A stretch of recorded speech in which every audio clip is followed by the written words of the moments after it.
गांव के एक सुनसान कोने में, जहां से लोग अक्सर नजरें फेर कर निकल जाते थे, वहां एक जर्जर सी झोपड़ी खड़ी थी। इतनी टूटी हुई कि उसे घर कहना भी सच से ज्यादा एक मजबूरी लगता था। आज ठंड कुछ ज्यादा ही चुभ रही है। ऐसा लग रहा है जैसे हड्डियों के अंदर किसी ने सुइयां चुभा दी हो। ठंड नहीं है कमला, ये उम्र है। जब शरीर जवाब देना बंद कर देता है तो हर मौसम दुश्मन लगने लगता है। आज ठंड बहुत लग रही है और बारिश भी है कि रुकने का नाम ही नहीं ले रही। हाँ कमला, और हमने सुबह से कुछ खाया भी नहीं है। अगर बारिश थम जाए तो शायद कुछ इंतजाम हो पाए। हाँ, कभी सोचा नहीं था कि बुढ़ापे में मांग कर खाना पड़ेगा। नहीं कमला, जब तक मेरे हाथ चल रहे हैं हमें किसी से कुछ मांगने की जरूरत नहीं। कल मैं कुछ न कुछ कर लूंगा।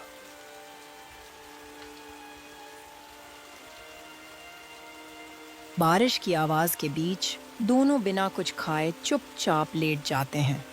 भूख पेट में थी और ठंड हड्डियों में, लेकिन नींद मजबूरी बनकर आंखों पर उतर आई।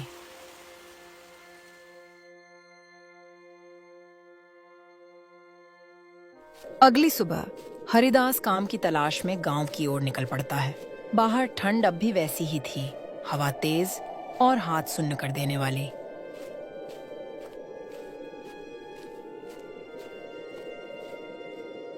हरिदास गांव के स्टेशन पर पहुंचता है। चारों ओर ठंडी हवा चल रही होती है। तभी उसकी नजर स्टेशन के एक कोने पर जाती है। वहां एक नौजवान लड़का छोटी सी केतली के साथ चाय बेच रहा होता है। गांव में कोई भी मुझे काम देने को तैयार नहीं है। लगता है अब मुझे भी गांव के किसी कोने में एक छोटी सी चाय की टपरी खोल लेनी चाहिए। इतना कहकर हरिदास चुपचाप घर की ओर बढ़ जाता है।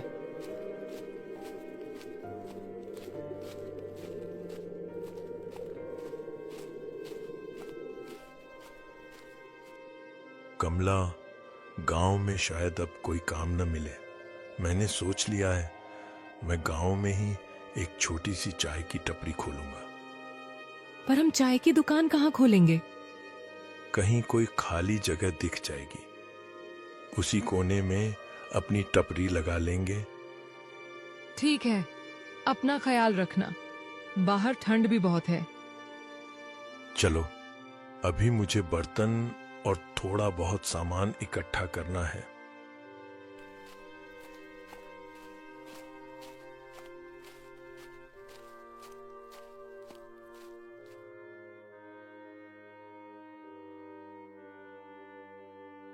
अगले दिन हरिदास थोड़ा बहुत सामान जुटाकर चाय की एक छोटी सी दुकान खोल देता है। एक पुरानी केतली और 2-4 कप, बस यही उसकी पूरी पूंजी थी।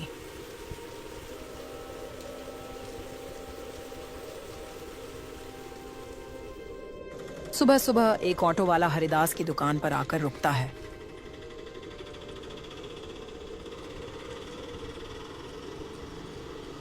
काका, एक चाय देना।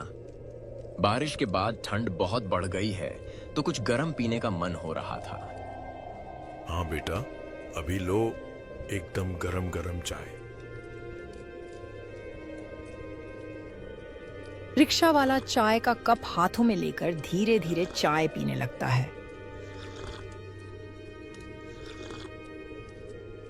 काका, चाय तो बहुत ही अच्छी थी। ठंड एकदम दूर हो गई। अब मैं चलता हूँ और सबको बताऊंगा कि आपकी चाय सच में कमाल है। धन्यवाद बेटा, फिर से चाय पीने आना।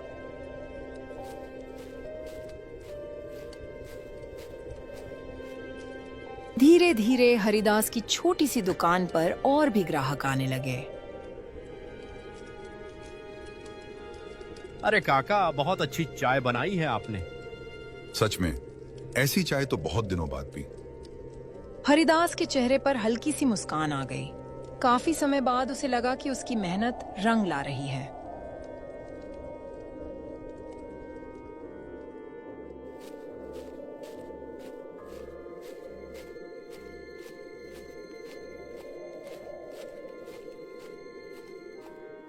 कैसा रहा आज का दिन? ठीक रहा। आज कई लोग आए थे, सबको चाय पसंद आई। सच? इतनी जल्दी? हाँ, एक रिक्शा वाले ने तो कहा कि वह सबको बताएगा हमारी चाय के बारे में। तो फिर हमारी मेहनत बेकार नहीं गई। नहीं कमला, आज पहली बार लगा कि हम फिर से कुछ बना सकते हैं। भगवान करे ये दुकान चल जाए, ठंड में लोगों को गर्म चाय मिले और हमें 2 वक्त की रोटी। दोनों अपनी छोटी सी दुकान की बातें करते रहे। उनकी आवाजों में अब डर कम था और उम्मीद ज्यादा।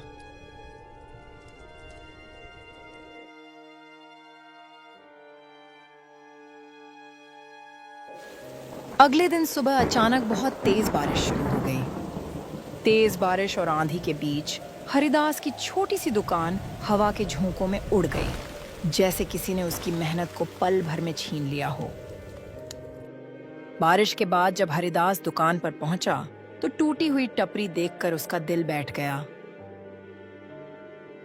तभी उसी टूटे हुए सन्नाटे के बीच वहीं ऑटो वाला आ जाता है जो कल उसकी चाय की तारीफ करके गया था। अरे काका, इतने दुखी क्यों हो? क्या हुआ है? बेटा, क्या बताऊं, तेज हवा और बारिश के कारण मेरी दुकान टूट गई और साथ ही मेरी रोजी रोटी भी मुझसे छिन गई। अरे काका, चिंता मत कीजिए, मैं आपकी मदद करूंगा। हम मिलकर ये दुकान फिर से बना लेंगे। अरे बेटा, तुम्हारा बहुत बहुत धन्यवाद। मैं तुम्हें जानता भी नहीं, फिर भी तुम मेरी मदद कर रहे हो।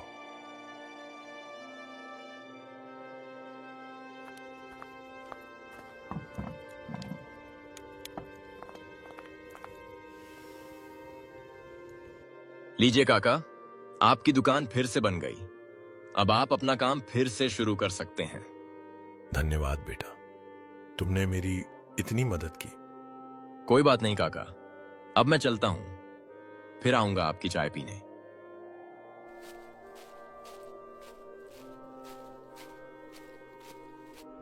हरिदास काका की दुकान फिर से चलने लगती है।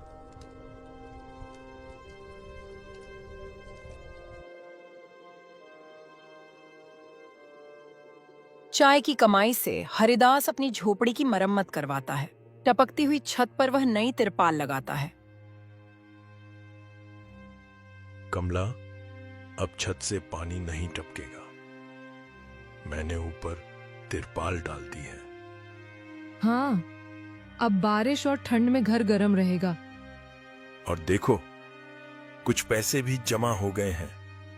इतने दिनों बाद लग रहा है कि हमारी जिंदगी फिर से पटरी पर आ रही है।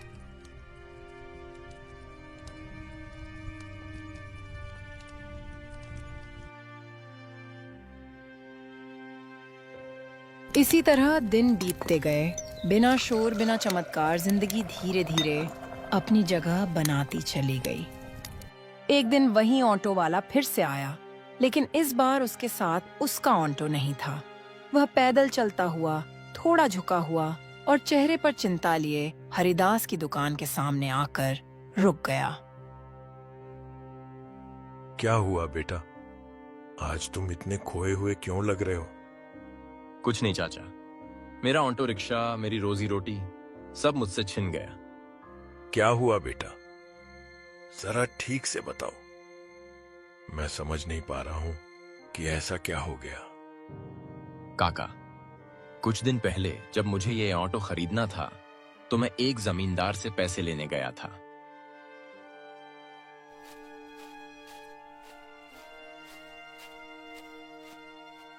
सेठ जी, मुझे कुछ पैसों की जरूरत थी। ऑटो लेने में थोड़े पैसे कम पड़ रहे थे। हाँ भीमा, पैसे तो मैं तुम्हें दे दूंगा। बताओ, कितने पैसे चाहिए तुम्हें? सेठ जी, बस 5,000 रुपए चाहिए। मैं अगले महीने आते ही आपको लौटा दूंगा। ठीक है भीमा, पैसे ले जाओ, लेकिन याद रखना, अगले महीने सूद समेत लौटाने होंगे। अगर एक भी दिन देर हुई तो तुम्हारा ऑटो मैं अपने पास रख लूंगा। ठीक है सेठ जी, मुझे आपकी शर्त मंजूर है। मैं समय पर सूद समेत पैसे लौटा दूंगा।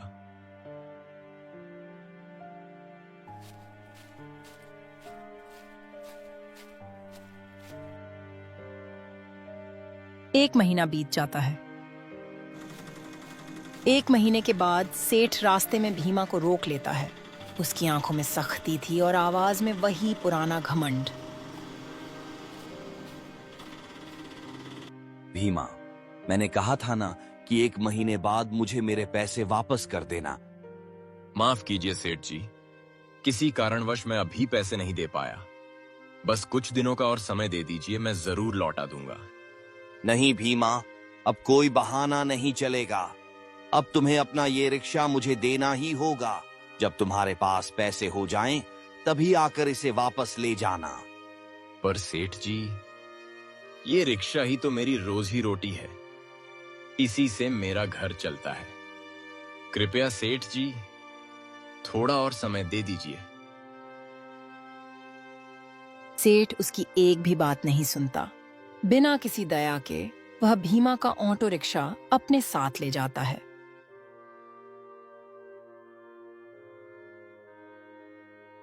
तो काका, इसी तरह मैं यहां आ गया और यही वजह है कि आज मैं इतना उदास हूं। ओ, तो ये बात है। बेटा, तुम्हें मुझे पहले ही बता देना चाहिए था। चलो, कोई बात नहीं। अब चलो मेरे साथ, हम उस सेठ के पास चलते हैं। ठीक है काका, जैसा आप कहें।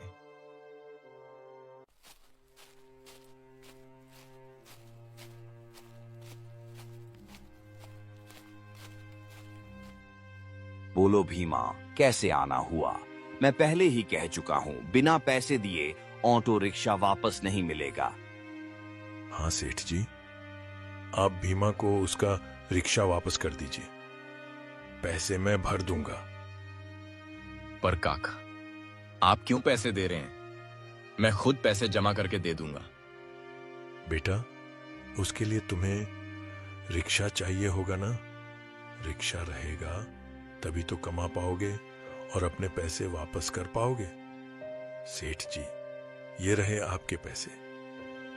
अब कृपया भीमा का रिक्शा उसे वापस दे दीजिए।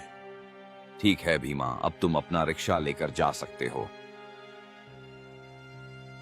भीमा और काका सेठ के घर से अपना रिक्शा लेकर चुपचाप वहां से निकल जाते हैं। भीमा की आंखों में राहत थी और हरिदास के चेहरे पर संतोष की गहरी झलक। काका, आपका बहुत बहुत धन्यवाद। मैं आपके ये पैसे बहुत जल्द लौटा दूंगा। कोई बात नहीं बेटा, जब तुम्हारा मन करे तब लौटा देना। और फिर तुमने भी तो मेरी मदद की थी जब मेरे पास कुछ नहीं था। जिंदगी में असली अमीरी पैसों से नहीं, एक दूसरे का सहारा बनने से आती है।